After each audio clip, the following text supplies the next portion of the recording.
Hello students, स्वागत है आप सभी लोगों का इलेक्ट्रोमैग्नेटिक इंडक्शन के अंदर। इलेक्ट्रोमैग्नेटिक इंडक्शन जो है वो मैग्नेटिज्म का ही नेक्स्ट पार्ट है। हम लोगों ने मैग्नेटिज्म के जो लेक्चर्स पढ़े हैं, मैग्नेटिज्म में जो कुछ सीखा है, उसी का ये नेक्स्ट पार्ट है। एक्चुअली क्या होता है, ये कोई अगला चैप्टर नहीं है या फिर कोई डिफरेंट चैप्टर नहीं है, बस ये उसी से संबंधित कुछ और बातें हैं जो यहाँ पे अपन करने वाले हैं। इलेक्ट्रोमैग्नेटिक इंडक्शन जो बेसिकली डिपेंड करेगा फ्लक्स के ऊपर। तो ये फ्लक्स क्या होता है, कैसे काम करता है, ये सब चीज़ें अपन इस चैप्टर में सीखने वाले हैं। तो बेसिकली मैं आपको कुछ एक्सपेरिमेंट्स बताता हूँ, उस एक्सपेरिमेंट से आपको फील आएगी कि एग्जैक्टली इस चैप्टर में होता क्या है। ठीक है, तो एक बार चेक देखिए यहाँ पे। जैसे क्या होता है कि मान लीजिए किसी महान व्यक्ति ने अगर मैग्नेटिक फील्ड के अंदर एक वायर को रख दिया। वायर को, बेटा इस वायर में कोई करंट नहीं था, सिर्फ वायर था। किसी मैग्नेटिक फील्ड में जब एक वायर रखा गया और उसमें कोई करंट नहीं था, ओनली वायर था, सिंपल वायर, वो भी कंडक्टिंग वायर था। ऑब्वियस बात है, दिस इज कंडक्टिंग वायर। एक कंडक्टिंग वायर को रखा गया। मैं आपको यहाँ बता रहा हूँ कि इन लोगों ने, मतलब हम आपको बताने वाला हूँ एक्चुअली कि हम लोगों को मैग्नेटिक EMI के बारे में कैसे कैसे जानकारी मिली। तो उसके लिए एक एक्सपेरिमेंट किया गया सिंपल सा। मैं आपको उस एक्सपेरिमेंट के बारे में बता रहा हूँ। एक कंडक्टिंग वायर रखा गया ऐसे, गेटिंग माय पॉइंट। तो ऐसे एक कंडक्टिंग वायर रखा गया, मैग्नेटिक फील्ड ऐसे रखी गई। बेटा जो मैग्नेटिक फील्ड थी ये कांस्टेंट मैग्नेटिक फील्ड थी। This is a constant magnetic field, जो कि कांस्टेंट थी। तो एक्चुअली हुआ क्या है कि इस वायर में कोई करंट ऑब्जर्व नहीं किया गया। अब ऑब्वियस बात है, जब मैंने पहले ही बोला है कि करंट जीरो था, तो करंट कहाँ से ऑब्जर्व करा जाएगा। हाँ भाई, नहीं करा गया। ऐसा कुछ जैसा जो नहीं होना चाहिए था वो नहीं हुआ। तो सिंपल सी बात है, कोई फर्क ही नहीं पड़ा किसी को। भाई कोई करंट यहाँ पे नहीं आना चाहिए था, नहीं आ रहा है। मैग्नेटिक फील्ड कांस्टेंट थी, कांस्टेंट है भाई, कोई दिक्कत नहीं है, कोई दिक्कत नहीं है, सब कुछ सेट है यहाँ पे। इशू अब आएगा, इशू तब आया कि जब हम लोगों ने मैग्नेटिक फील्ड को यहाँ पे रखा और इस मैग्नेटिक फील्ड को हम लोगों ने अगेन वही सेम वायर रखा, मतलब सेम मैग्नेटिक फील्ड में जो वायर रखा। अब हमने मैग्नेटिक फील्ड को बढ़ाना शुरू कर दिया। Now this magnetic field is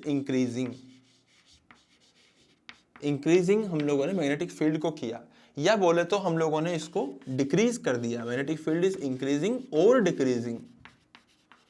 तो दोनों ही केस के अंदर बड़ा लफड़ा हो गया। सिंपल वायर था, मैग्नेटिक फील्ड थी। मैग्नेटिक फील्ड को अगर मान लीजिए हम लोगों ने बढ़ाना चालू करा या फिर घटाना चालू करा, तो इस वायर में करंट ऑब्जर्व करा गया। तो यहां से दिमाग खराब हो गया कि यार करंट कैसे आ सकता है बिना किसी EMF पे, बिना किसी बैटरी के, मतलब किस प्रकार से करंट आ सकता है। तो यहीं पे सोचने का मुद्दा आ चुका था कि मैग्नेटिक फील्ड में करंट, अपने कंडक्टिंग वायर रखा। करंट कैरिंग वायर नहीं था ये, सिर्फ कंडक्टिंग वायर था, एक सिंपल वायर था। और कंडक्टिंग वायर में अगर हम लोग जब मैग्नेटिक फील्ड में रखा गया और उस मैग्नेटिक फील्ड को वेरी करा गया, तो पता पड़ा उसके अंदर करंट आ गया। और वेरी कैसे किया गया, बढ़ाया गया, घटाया गया। तो या तो बढ़ाया या घटाया, दोनों के अलग अलग केस बनेंगे, अलग अलग करंट की अलग अलग डायरेक्शन आएगी, वो सब इस चैप्टर में सीखेंगे। बट इश्यू तो ये हो गया, नहीं करंट आया कहां से। अबे आ रहा समझ में, इश्यू तो ये हो गया भैया करंट आया कहां से, तो करंट इज ऑब्जर्व्ड। तो भैया ये तो भयंकर दिमाग खराब हो गया कि तो यहाँ तो करंट ऑब्जर्व कर लिया गया है, वो भी कैसे वायर में, एक सिंपल वायर में, वो बिना बैटरी के। तो दिमाग तो खराब होगा इसी कि हाँ भाई कुछ तो लफड़ा है, कुछ तो लफड़ा है। हम लोगों ने वायर को उठा के इधर रखा, फिर दोबारा उसमें मैग्नेटिक फील्ड वेरी करी तब भी करंट आया, फिर उठा के यहाँ रखा, फिर मैग्नेटिक फील्ड वेरी करी तब भी करंट आया। तो कुछ तो लफड़ा था मतलब इसके अंदर, जो हम लोगों को पकड़ में नहीं आ रहा था। तो फिर कुछ एक्सपेरिमेंट और करे गए। अब एक्सपेरिमेंट ध्यान से सुनिएगा आगे के। बेटा एक साथ लिख लीजिएगा, एक बार एक काम करो, इसको लिख लो पहले, इसकी कहानी भी लिख लो फटाफट से, ये भी लिख लो जल्दी से।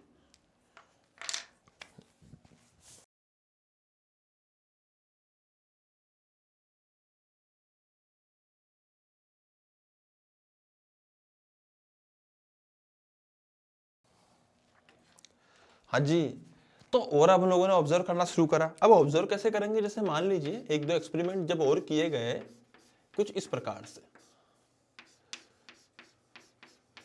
कुछ इस प्रकार से हम लोगों ने कुछ और एक्सपेरिमेंट्स किए ऐसे। अब समझना, ये हमारे पास में वायर है, ठीक है, बड़ा अच्छा वायर है भाई, बहुत अच्छा लगा। अब वायर जो है, अब की बार हम लोगों ने क्या करा, हमने मैग्नेटिक फील्ड को कांस्टेंट रखा, ठीक है, हमने मैग्नेटिक फील्ड को कांस्टेंट रखा और हमने इस वायर के अंदर जो रेडियस था, रेडियस क्या, रेडियस किसका सर, रेडियस इस लूप का जो रेडियस था उसको बढ़ाना चालू कर दिया। Radius is increasing increasing increasing increasing increasing, या फिर मैं बोल दूं कि मैं रेडियस को यहाँ पे, मतलब मैं क्या, जिसने भी एक्सपेरिमेंट किया उसने रेडियस को यहाँ पे घटाना चालू कर दिया। या तो रेडियस बढ़ रहा था या रेडियस घट रहा था। और मजे की बात क्या है कि अगर ऐसा करोगे ना तो भी हमें करंट दिखाई दिया, तो भैया भयंकर दिमाग खराब हो गया यार। अभी भी current is observe, current is observe,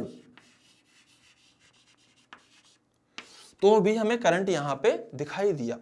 तो यार मैं तो मुद्दा हो गया चिंता का कि यहाँ पे भी करंट दिखाई दे रहा है, इसमें भी करंट दिखाई दे रहा है, इसमें मैग्नेटिक फील्ड बदली तो दिखाई दिया, इसमें अपन ने रेडियस को ऊपर नीचे करा तो दिखाई दिया, बढ़ाया तो दिखा, घटाया तो दिखा। अब ऐसा नहीं कि घटा के छोड़ दिया तो दिख रहा है, नहीं, अगर घटा रहे हैं हम रेडियस तो उस प्रोसेस के अंदर में करंट दिखाई दे रहा है।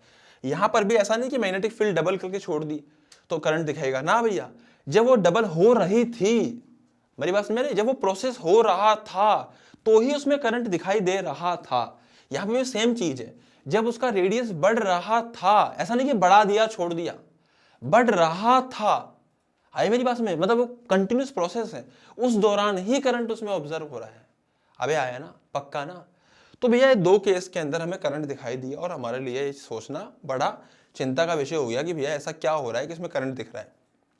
अब क्या हुआ, एक लास्ट एक्सपेरिमेंट और किया गया इसके ऊपर ही, उसमें भी सेम चीज करी गई। सेम चीज क्या करी गई, मैग्नेटिक फील्ड रखी गई इस प्रकार से, है ना। इस मैग्नेटिक फील्ड में एक वायर रखा गया, आई मेरी बात समझे। अब समझना, मैग्नेटिक फील्ड कहाँ है, इनटू द प्लेन, वायर कहाँ है, इस प्लेन के अंदर ही रखा हुआ है।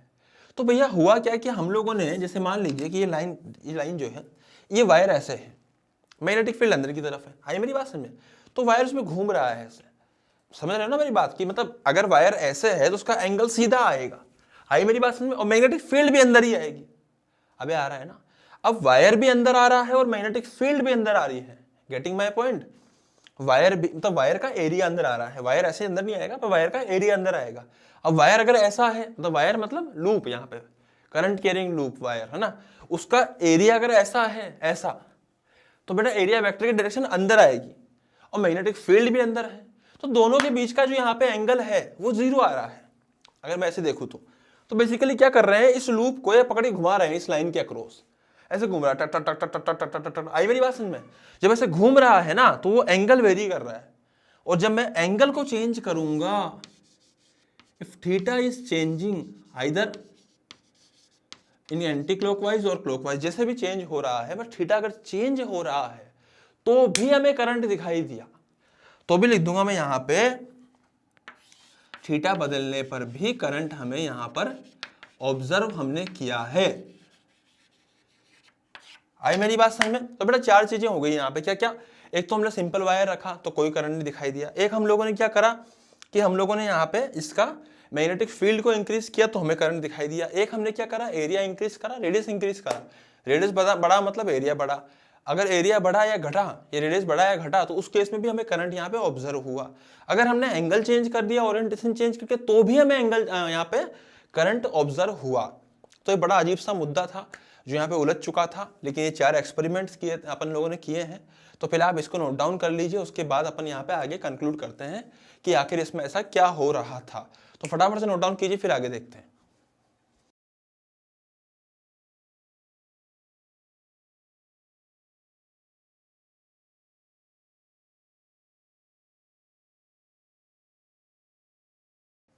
हाँ जी, तो इधर आइए बेटा।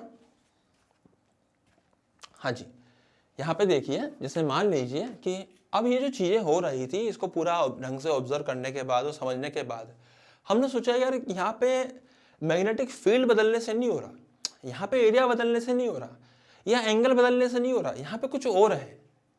तो बहुत सोच समझने के बाद समझ में आया कि यार एक आइटम है जिसका नाम है फ्लक्स, ठीक है, हम लोगों ने इलेक्ट्रोस्टैटिक में पढ़ा है, वहां भी फ्लक्स होता है, पर यहाँ पे जो फ्लक्स है इसको हम बोल सकते हैं मैग्नेटिक फ्लक्स। मैग्नेटिक फ्लक्स ये बेसिकली हमें आइडिया देता है number of field lines, magnetic field lines passing through an area. तो बेटा इसको रिप्रेजेंट जो करते हैं हम लोग वो फाई से करते हैं, फाई बी या फाई एम, और जो इलेक्ट्रिक फ्लक्स में करते थे वो फाई ई से करते थे। वैसे आपको मोस्ट ऑफ दी बुक्स के अंदर ये फाई बी के नाम से ही मिलेगा, मैग्नेटिक फ्लक्स। अब मैग्नेटिक फ्लक्स जो होता है वो सिमिलर जो होता है इलेक्ट्रिक फ्लक्स के, वो होता है बी डॉट ए, अगर एरिया कांस्टेंट हो तो। वैसे जनरली इसको ऐसे लिखते हैं कि अगर स्मॉल एरिया है तो हम लोग क्या लिखते हैं B dot D A, B एक वेक्टर है, ए एक वेक्टर है, बी डॉट डी ए, और उसका हम लोगों ने इंटीग्रेशन यहाँ पे कर लिया है। आई मेरी बात समझ में? तो ये होता है मैग्नेटिक फ्लक्स बेसिकली। और यहाँ पे जो बात हो रही थी, यहाँ बात हो रही थी अगर फ्लक्स चेंज कराना, अभी तो सोच के देख, अगर बी डॉट ए लिखा है मैंने तो ये आता है B into A into cos theta, सही बात है। अब बुद्धि चलाओ, अगर बी बदलेगा तो भी फ्लक्स बदला, अगर ए बदलेगा, रेडियस बदलेगा तो भी फ्लक्स बदला, अगर एंगल बदलेगा तो कोस थीटा बदला तब भी फ्लक्स बदला। इसका मतलब अगर फ्लक्स बदला तो करंट इंड्यूस हुआ। हाई मेरी बात समझ में? इसका मतलब ये निकला कि if flux change, if you observe a change in flux, it means current induced। आई मेरी बात समझ में? current will induce। इसका मतलब समझ में आया हम लोगों को कि यार फ्लक्स अगर बदलेगा तो करंट इंड्यूस होएगा। हम लोगों को मैग्नेटिक फील्ड से मतलब नहीं है, एरिया से मतलब नहीं है, हमें सबका कॉम्बिनेशन से मतलब है। कॉम्बिनेशन से बनता है फ्लक्स, कॉम्बिनेशन कहते हैं B into A into cos theta. बेटा रटने के लिए बहुत अच्छी चीज है। बाकी अगर आपको ढंग से समझना है, एक एक चीज समझनी है, क्वेश्चन कभी गलती नहीं करने, तो आप इसको बी डॉट ए से याद रखो। आई मेरी बात समझ में? वैसे बच्चे बी ए कोस थीटा रट लेते हैं, हालांकि चीज एक ही है, बट बेटर है कि आप इसको वेक्टर वाइज ही याद रखो ताकि आपको फील रहे कि भैया किसकी डायरेक्शन किस तरफ है। बात समझ में आ रही ना? तो हम इसको याद रखेंगे बी डॉट ए, या फिर अगर मैग्नीट्यूड वाइज बात करेंगे तो बी है कोस थीटा। अब मैं छोटी छोटी सी बातें बता जाता हूँ फ्लक्स के बारे में। फ्लक्स जो होता है, पहली बात तो अगर हम लोग बात करें तो भैया फ्लक्स का डायमेंशन क्या होता है?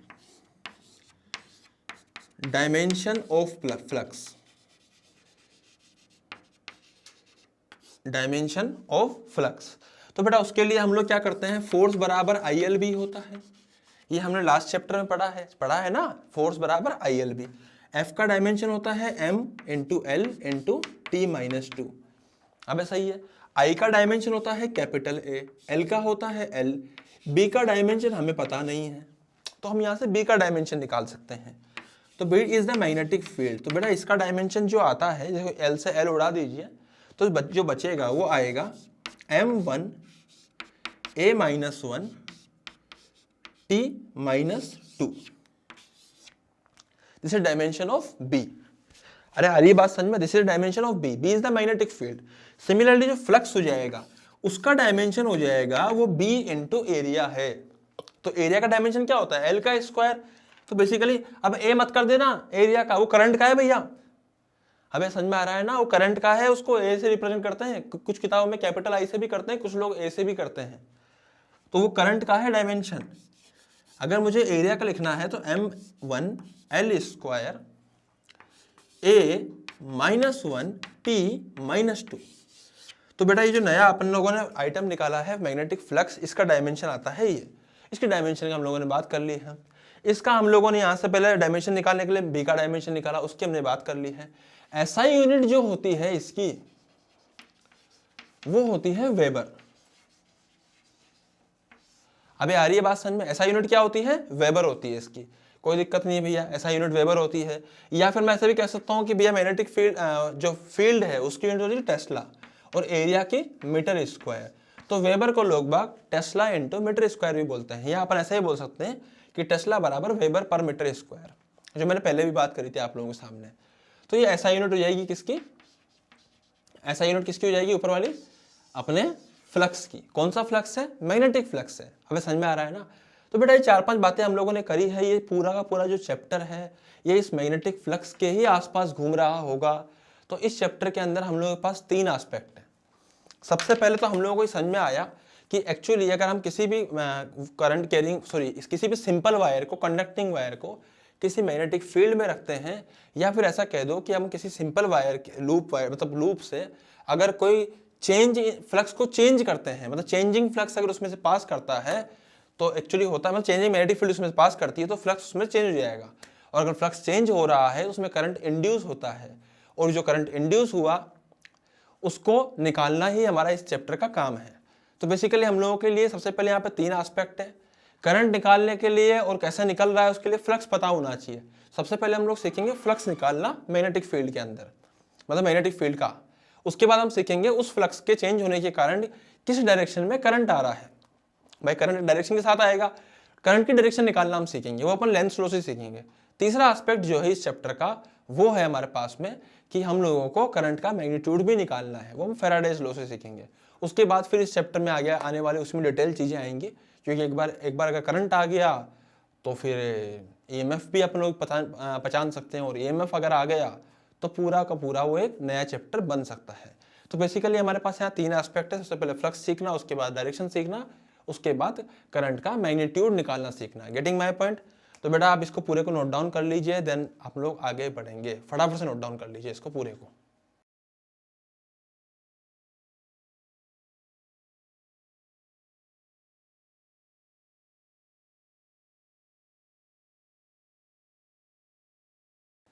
हाँ बेटा, तो फ्लक्स के बारे में मैंने बताया अभी आपको। बी डॉट ए होता है, मतलब यहाँ पे हम लोग बात कर सकते हैं कि फ्लक्स जो होता है वो एक डॉट प्रोडक्ट होता है एरिया वेक्टर और मैग्नेटिक फील्ड वेक्टर के।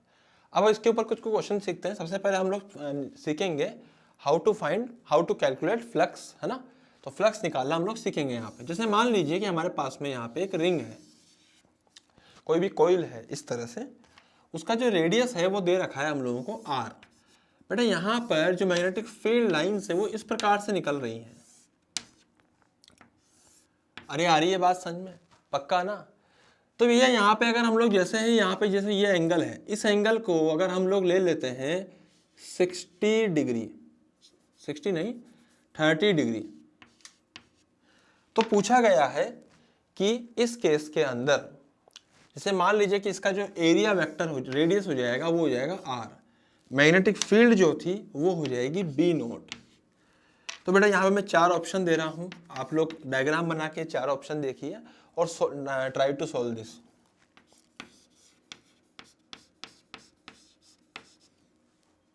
ट्राई कीजिए।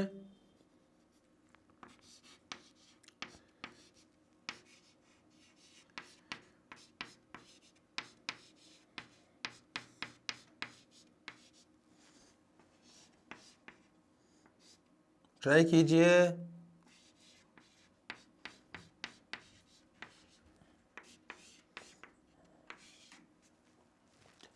हाँ भैया, तो ये 4 ऑप्शन है, बताइए इसका आंसर क्या होगा जल्दी से।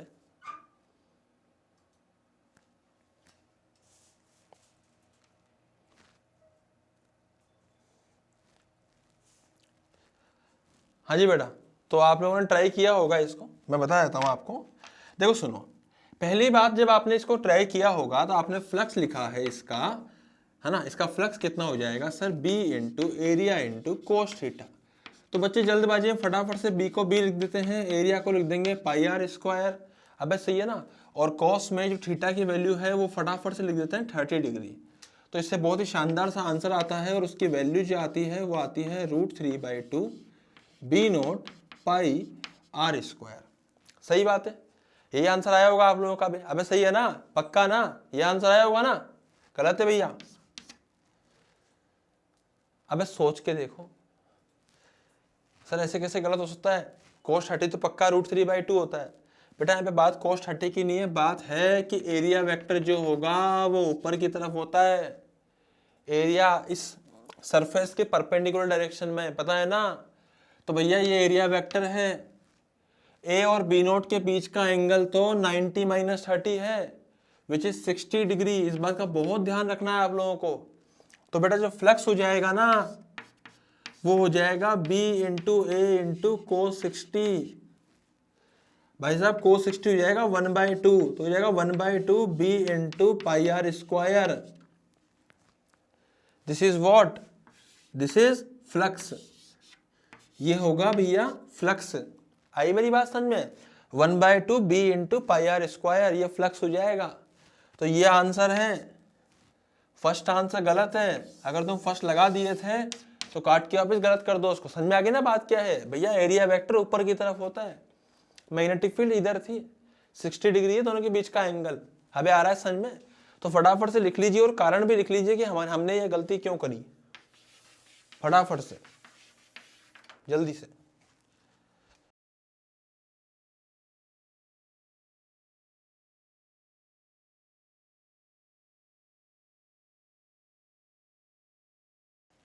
हाँ जी बेटा, अब सुनिए। तो अब मैं आगे बताता हूँ आप लोगों को, कुछ कुछ बातें इसमें और करते हैं हम लोग। देखिए, जैसे मान लीजिए कि कोई हमारे पास में ऐसा सरफेस था, ठीक है, उससे इस प्रकार से फील्ड लाइंस निकल रही थी वहां से, ऐसे यहाँ से ऐसे आई, ये निकल गई टेंजेंशियली सरफेस के। कैसे निकली? सरफेस से टेंजेंशियली ऐसे निकल गई फील्ड लाइंस। लो भैया, शानदार मैग्नेटिक फील्ड थी B नोट। अंदर वाले का जो रेडियस था वो कितना था? वो था R। लो भैया, बहुत ही बढ़िया, अंदर रेडियस R भी था, टेंजेंशियल निकल रही है, कोई दिक्कत नहीं। पूछा गया फ्लक्स कितना है, बताइए फ्लक्स क्या होगा? जल्दी से बताइए, सोचिए आप लोग ही, जल्दी से।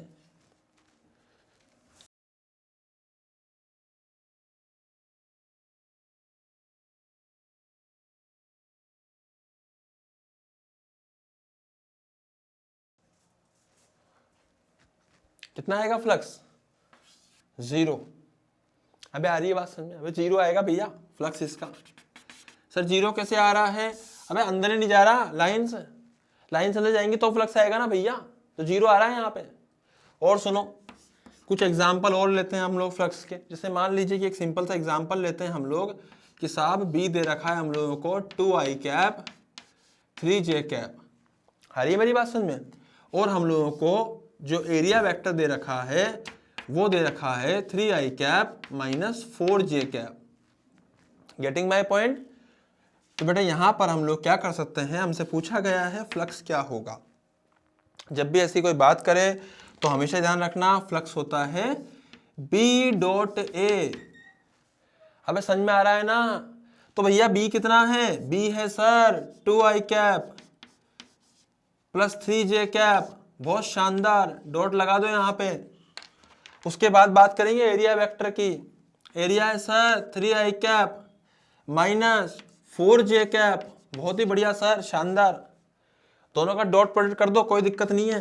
लो भैया, डॉट प्रोडक्ट करा दोनों का, तो 2 इंटू 3 6, 3 इंटू माइनस 4 माइनस 12। भाई साहब सोल्व करने पे मिला -6। अब समझ में आ रहा है ना? पक्का ना? तो ये हम लोगों ने यहाँ पे निकाल लिया है इसकी वैल्यू। Getting my point? पक्का ना? और सुनो, जैसे मान लीजिए, ये तो हम लोगों ने ऐसा बनाया है सिस्टम। अब मान लीजिए हम लोग ऐसा एक और एग्जांपल लेते हैं। मैग्नेटिक फील्ड ले लिया हम लोगों ने 3i cap minus 4j cap minus 2k cap, और जो एरिया वेक्टर लिया है वो लिया है 4i cap minus j cap plus 4k cap. तो पूछा गया है फ्लक्स कितना होगा। जल्दी से बताइए बेटा आप यहाँ पे, फ्लक्स कितना होगा? जल्दी से, fast.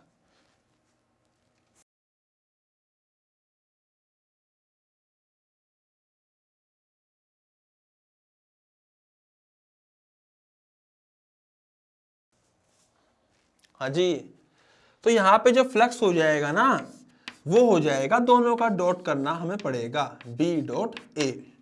Low sir B dot A कर लेते हैं सर। तो कितना आएगा भैया?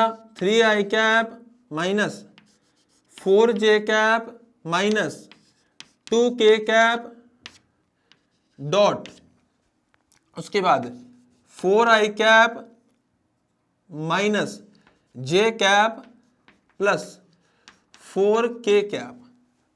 अबे आ रही है बात समझ में?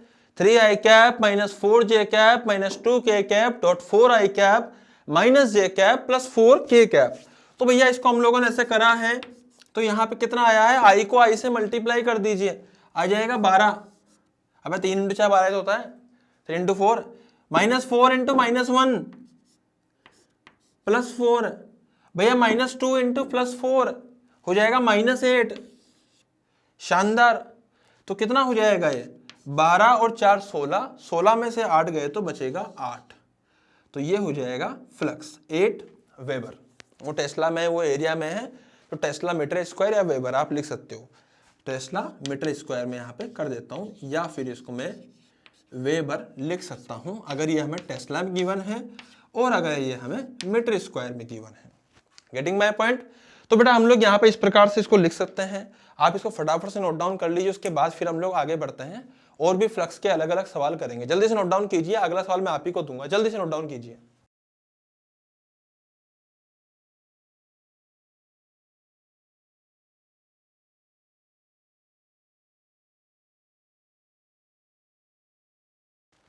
हाँ जी, तो भैया देखिए यहाँ पे ये थोड़ी बहुत जो जगह बची है इसको भी अपन इस्तेमाल कर लें, जगह का बहुत महत्व होता है जीवन में।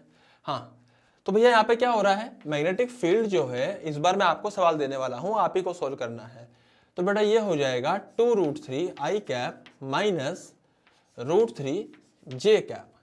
Getting my point. और अगला सवाल लिखिए बेटा, यहाँ पे अगला सवाल क्या है, यहाँ पे एरिया वेक्टर लिखिए, कितना आएगा, √3 i cap minus 2√3 j cap plus 3√3 k cap. अबे आ रहा है ना, तो फटाफट बताइए दोनों का फ्लक्स कितना होगा बी और ए के बीच में के कारण, मतलब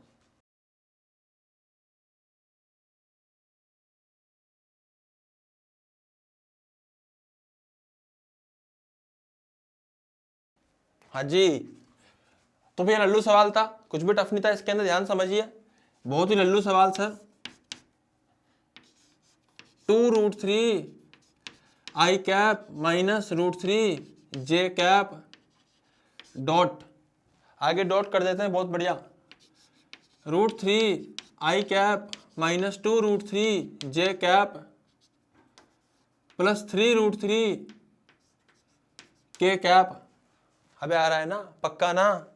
तो भैया जी यहाँ से सॉल्व करने पर कितना आएगा, आई वाले को आई वाले से मल्टीप्लाई कर दो, तो √3 इंटू √3 3 हो जाता है, तो 2 इंटू 3 हो जाएगा 6, माइनस जे वाले को जे वाले से मल्टीप्लाई कर दो, तो √3 माइनस, और ये भी -2√3, कितना हो जाएगा, 2 इंटू √3 इंटू √3 6 हो जाएगा अगेन, क्योंकि √3 इंटू √3 3 होता है। अब 3 इंटू √2 तो 6 ही होता है ना, तो लिख दो यहाँ पे 6, जे से जे अपन कर सकते हैं। यहाँ पे के का कुछ था ही नहीं, वहां पे के का था, तो यहाँ पे के का 0 था और यहाँ पे कितना था 3√3, तो 0 इंटू 3√3 0, तो बेटा बन जाएगा only 12 weber, 12 weber is the answer. अबे आया ना, पक्का ना।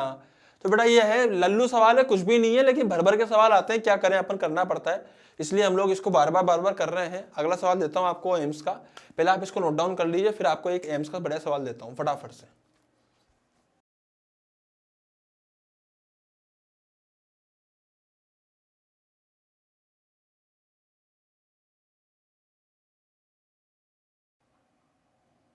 हाँ भैया, अब एम्स का सवाल लिखिए फटाफट से, जल्दी से।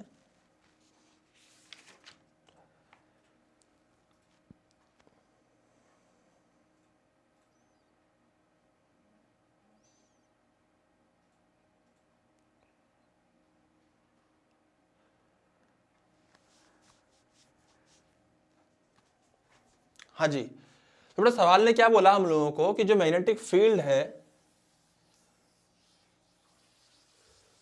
एक मिनट, जगह बचाने का बहुत ही बेहतरीन तरीका है ना। सवाल ने बोला कि जो मैग्नेटिक फील्ड है, जो मैग्नेटिक फील्ड है उसमें एक कॉइल रखा हुआ है, और जो कॉइल का एंगल है, मतलब जो एरिया वेक्टर है, वो एरिया वेक्टर और जो मैग्नेटिक फील्ड है उसके बीच में जो एंगल है वो 60 डिग्री है। ये हमें सवाल में बोला है, सही बात है। जो सवाल में बोला है उसकी लैंग्वेज समझ के मैं आपको बता रहा हूँ कि उसने ऐसा बोला है, सही बात है। उसके अलावा सवाल ने हमें क्या बोला कि जो मैग्नेटिक फील्ड है वो हमें गिवन है 1/π टेस्ला। अब सही है ना, और Tesla unit of magnetic field, ठीक है। तो B बराबर दे रखा है 1/π टेस्ला। बेटा सिमिलरली हमें जो बोला गया है वो बोला गया है रेडियस जो है वो है 2 मीटर। अबे सही है ना, पक्का ना। तो रेडियस हमें 2 मीटर दिया हुआ है भाई साहब। फ्लक्स यहाँ से जो हो जाएगा ना वो कितना होता है, b इंटू एरिया इंटू कोस 60। भैया जी b कितना है 1/पाई, a कितना है pi r square, pi into r कितना है 2 का स्क्वायर, कोस 60 कितना है 1/2। अबे कोस 60 तो 1/2 ही होता है यार। तो उड़ा दीजिए जो जो उड़ सकते हैं। 2 ने 2 को उड़ा डाला, पाई ने पाई को उड़ा डाला। आई मेरी बात समझ में? तो जो बचा है वो ओनली 2 बचा है and 2 is the answer for this question.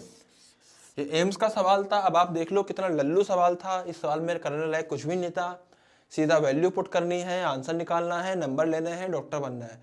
आई मेरी बात समझ में? फटाफट से आप इसको लिख लीजिए, जल्दी से नोट डाउन कर लीजिए।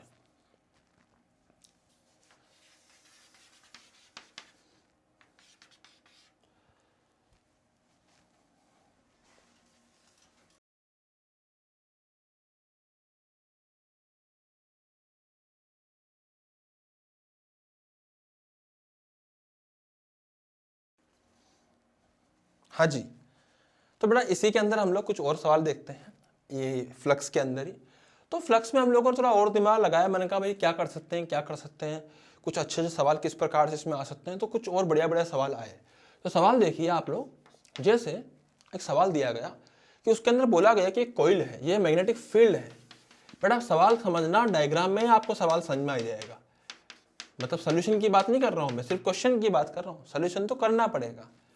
तो ये मैग्नेटिक फील्ड है जो हमें समझी हम लोगों ने यहाँ पे कि हाँ भाई मैग्नेटिक फील्ड है जो कि कांस्टेंट है और इस प्लेन के अंदर जा रही है। सब चीज़ें बढ़िया शानदार है, कोई ज़बरदस्ती नहीं है, कोई दिक्कत नहीं है। यहाँ पे हम लोगों ने यहाँ पे क्या करा, हम लोगों ने एक यहाँ पर कॉइल लिया है। क्या लिया है? कॉइल। उस कॉइल को कुछ ऐसे रखा गया है अंदर कि उसका हाफ पार्ट, कितना part, half part is inside magnetic field. अरे बात समझ में आ रही ना? उसका आधा पार्ट मैग्नेटिक फील्ड के अंदर था। जो कॉइल था, उस कॉइल का जो रेडियस था, वो था आर। अब यहां पे हम लोग क्या करेंगे, एक्चुअली फ्लक्स होता क्या है भाई? फ्लक्स होता है b इंटू एरिया, क्योंकि दोनों के बीच का एंगल 0 है। एरिया वेक्टर भी अंदर है, b भी अंदर है, एंगल 0 है। अगर एंगल 0 होगा तो cos 0 की वैल्यू 1 हो जाती है। तो b इंटू ए यहाँ पे सिंपल बात है। तो बात ये हो जाएगी कि भैया अपने पास में जो b है वो तो दे रखा है b0 या b जो भी अपन मान सकते हैं। अब एरिया कितना है? अब एरिया तो भैया यहाँ पे पाई आर स्क्वायर है। तो बच्चे क्या करते हैं, फटाफट से लिख देते हैं सर हमें क्या लेना देना, हमें तो इतना पता है एरिया पाई आर स्क्वायर होता है। और कुछ बच्चे इसका आंसर लिखते हैं सर हमें तो लेना देना है और हम तो इसका पाई आर स्क्वायर बाय 2 लिखेंगे। पूछा गया क्यों? कि सर पार्ट जो पाई आर स्क्वायर बाय 2 है वही तो मैग्नेटिक फील्ड के अंदर है। और कुछ बच्चे बोल रहे हैं सर हमें क्या मतलब उस चीज से कितना भी अंदर हो। भाई एरिया आपने बोला तो एरिया ही तो होगा भैया, एरिया इंटू मैग्नेटिक फील्ड होगी। बात तो सही है उसकी भी। तो बेसिकली यहाँ पे कंफ्यूजन था। उस कंफ्यूजन को क्लियर करने के लिए मैं आपको यहाँ कुछ बोलने वाला हूँ और ध्यान से आप उसको सुनिएगा और उसको लिख लीजिएगा अपनी कॉपी में। बेटा ये जो चीज़ है ये सही है, ये जो चीज़ है ये गलत है। गलत क्यों है? कि जो मैग्नेटिक फ्लक्स होता है उसमें जो एरिया होता है वो एरिया वो वाला एरिया होता है, जैसे लूप का सिर्फ वो वाला एरिया होता है जो कि जिसके अंदर मैग्नेटिक फील्ड प्रेजेंट हो। आई मेरी बात में? ये एरिया का सिर्फ वो पार्ट होता है। जैसे मान लीजिए कि पूरा एरिया है तो उसका सिर्फ वो वाला पार्ट जहां पे मैग्नेटिक फील्ड उपस्थित हो, फील्ड लाइंस, वहीं पर हम लोग उसी को हम लोग एरिया के रूप में कंसीडर करते हैं। बाकी एरिया हमारे किसी काम का नहीं है। आई मेरी बात समझ में? तो यहां पर हम लिखते हैं B naught into pi r square, ये गलत है। B naught into pi r square by 2। Half area के अंदर ही मैग्नेटिक फील्ड उपस्थित है, हाफ एरिया के लिए ही मैं फ्लक्स लिखूंगा। अब जैसे मान लीजिए हमसे उससे पूछा कि बताइए रिंग का फ्लक्स क्या है, इस लूप का फ्लक्स क्या है, तो बच्चा सोचेगा सर लूप के में तो पाई आर स्क्वायर लिखूंगा ना, एरिया तो पाई आर स्क्वायर। अबे लूप के फ्लक्स में भी, flux passing through this loop, उस केस के अंदर भी आपको तो जो एरिया है ना वो वही लेना है जिसमें मैग्नेटिक फील्ड उपस्थित हो। मेरी बात समझ में आ रही है? फ्लक्स पूरे लूप का आ रहा है, पर जो एरिया है वो सिर्फ वो वाला आएगा जहां पे फील्ड लाइंस उपस्थित हो। आई मेरी बात समझ में? अबे आ रहा है ना, पक्का ना? मतलब एरिया में अगर मुझे यहाँ पे एरिया कंसिडर भी करना पड़े तो सिर्फ मैं वो वाला एरिया कंसिडर करूंगा जिसमें मैग्नेटिक फील्ड उपस्थित हो, और हम लोग कहेंगे जरूर कि this is the flux, flux passing through this loop. Getting my point? उस लूप से ही फ्लक्स पास कर रहा है, पर कर तो आधे एरिया से ही रहा है यार। आज इसका एक और एग्जाम्पल बताता हूं, देख सुन यहाँ पे, अभी लिख लेना आराम से, पहले सुन लो, ध्यान से सुन लो, फिर लिख लेना, है ना? ध्यान सुनो फिर लिख लेना आराम से। बेटा यहाँ पे क्या हो रहा है, जैसे मान लीजिए ये अपने पास में फ्लक्स है, सॉरी फील्ड है, बहुत ही शानदार सा, जबरदस्त, बहुत ही प्यारी सी फील्ड है। और हम लोगों ने क्या करा, यहां पर एक हम लोगों ने रेक्टेंगल माना है, रेक्टेंगुलर कॉइल, और मैंने ऐसा बोल दिया कि भैया इस रेक्टेंगुलर कॉइल की जो ब्रेड्थ थी वो b थी और लेंथ थी वो l थी। आई मेरी बात समझ में? अब बात यह है कि भैया यहां पर जो मैग्नेटिक फील्ड लाइन है, जो मैग्नेटिक फील्ड लाइन है, जो मैग्नेटिक फील्ड लाइन जो है जिस एरिया में प्रेजेंट है, वो एरिया है ये वाला एरिया जो अंदर है फील्ड लाइन के। This is the 60% of total area. ये टोटल एरिया का, टोटल कौन सा एरिया? इस पूरे रेक्टेंगुलर का 60% है मात्र। तो भैया अगर मुझे यहाँ पे फ्लक्स लिखना होगा ना, तो ज्यादा बुद्धि ना चलाते हुए हमें यहाँ पे जो फ्लक्स लिखना है वो सिंपल सा ये लिखना है कि magnetic field which is B naught into area which is L into B into, इसके अलावा क्या लिखेंगे? 60%। अरे 60% करूंगा ना, क्योंकि ये तो पूरा एरिया है भैया, इसका 60% क्या हो जाएगा? इसका 60% हो जाएगा 60/100। तो बेसिकली जो आंसर आएगा वो आएगा 0.6 B naught L into B.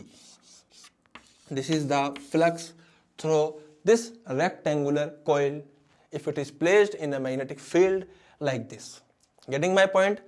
तो बेटा ये यहाँ पे हमें यहाँ पे रिजल्ट मिला है इस चीज का। अच्छे से तुम लोगों को ये बात समझ में आई तो पहले इसको लिख लीजिए अपनी भाषा में, इस बात को जरूर लिख लीजिए कि एरिया कौन सा होता है। इसके बाद मैं इस पर एक और सवाल कराऊंगा, फटाफट से इसको लिख लीजिए, फिर अपन आगे देखते हैं। जल्दी से पहले इसको लिखिए आप, फिर आगे देखते हैं।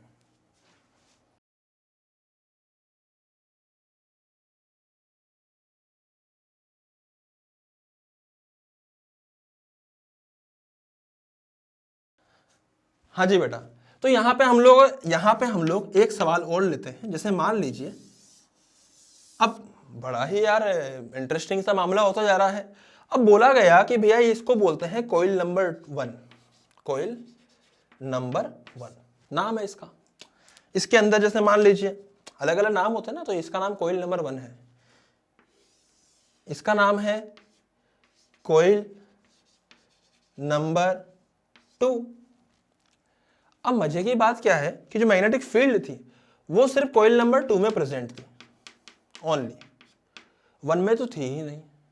और इसके अलावा एक और मजे की बात है, वो क्या है कि कॉइल नंबर 2 का जो रेडियस था वो था A, और नंबर 1 का जो रेडियस था वो था B। मतलब बाहर वाले का B है, अंदर वाले का A है। आपको दिख नहीं रहा होगा तो मैं दोबारा बता देता हूं आपको, अंदर वाले का रेडियस ओनली A है बेटा, बाहर वाले का B है। आपको दिख नहीं रहा है इसलिए मैं दोबारा रिपीट कर रहा हूं, यहाँ पे अंदर वाले का A, बाहर वाले का B। दोबारा रिपीट करूं, अब तो देखिए क्या होगा ना, नहीं दिख रहा, सुन तो लिया। Coil number 1, coil number 2। तो हमें पूछा गया है कि find flux in, flux, magnetic flux in coil number 1। हमें 1 का पूछा गया है। तो भैया जी अब बच्चे फटाफट में यही गलतियां करते हैं, सर मैग्नेटिक फील्ड तो मुझे पता ही है सर कि वो B होती है। हाँ भाई B है, B नोट दे रखी है, मान ले, चल खुश, इससे ज्यादा और क्या होगा, B नोट मान ले।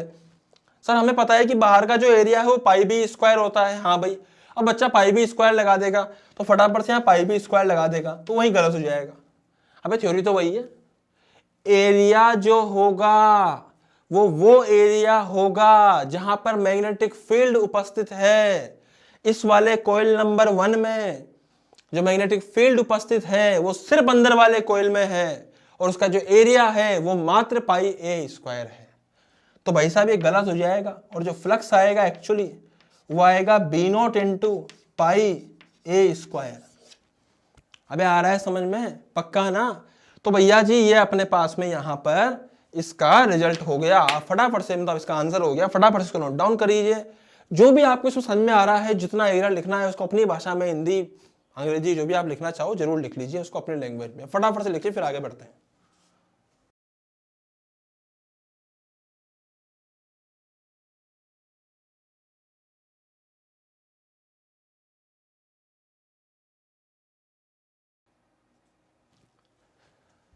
हाँ जी बेटा, तो नोट डाउन कर लिया है। तो बेसिकली आज का जो ईएमआई का लेक्चर है इसमें हम लोगों ने क्या क्या चीजें पढ़ी, मैं दोबारा रिपीट कर देता हूँ। मैंने आते ही आपको बताया कि यहाँ पर जब हम लोग अभी एक्चुअली क्या हम ईएमआई पर नहीं आए, हम फ्लक्स में उलझ गए। मैंने आपको क्या कहा था, इस चैप्टर के हम लोग 3 एस्पेक्ट लेके चलेंगे। पहला क्या है कि फ्लक्स निकालना, दूसरा क्या है उस फ्लक्स के चेंज होने के कारण, मतलब फ्लक्स अगर निकाल पाए तभी उसका चेंज निकाल पाएंगे, तो उसके चेंज होने के कारण उसमें कितना करंट इंड्यूस हो रहा है। और फिर तीसरा एस्पेक्ट हो जाएगा हम लोगों का कि उसको वो करंट की डायरेक्शन क्या होगी, मतलब पहले डायरेक्शन निकालना सीखेंगे फिर अपन उसका मैग्नीट्यूड निकालना सीखेंगे। मेरी बात समझ में आ रही है आप लोगों को? उससे पहले मैंने फ्लक्स निकालना सीखा। फ्लक्स निकालने का बिल्कुल सिंपल सादा फंडा है, B dot A, B into A into cos theta. Theta is the angle between B vector and area vector. Area vector का विशेष तौर पे ध्यान रखिएगा, वो सरफेस के परपेंडिकुलर डायरेक्शन में होता है। अगर हम लोगों को वेक्टर वाइज दे रखा हो तो सीधा डॉट कर दीजिए, अगर हम लोगों को ऐसे मैग्नीट्यूड वाइज दे रखा हो और एंगल दे रखा हो दोनों के बीच का, तो फिर हम लोगों को बुद्धि लगानी पड़ेगी और ये इक्वेशन लगा के सोल्व करना पड़ेगा। उसके अलावा जो एरिया होता है वो वही एरिया होता है जिसके अंदर मैग्नेटिक फील्ड लाइंस उपस्थित होती हैं। आई मेरी बात समझ में? तो बेटा इस लेक्चर को अपन यही समाप्त करते हैं, अपन नए लेक्चर में मिलते हैं वो जल्दी। Thank you so much, happy learning, सीखते रहिए, आते रहिए।